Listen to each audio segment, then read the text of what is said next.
And I was talking to a friend of mine yesterday, just in the thoughts of the economy, and he said he was talking to one of his friends.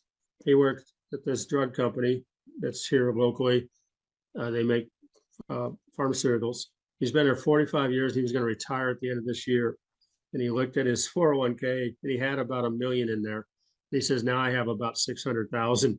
Okay. Because he didn't pay attention to what he was in and what's happening in these markets. So his retirement thoughts have changed, from happy times to I just lost a third of my retirement account. So, and then Jan came home and she works for a big private company that refurbishes and inspects private aircraft, Learjets, Cessnas, bigger jets.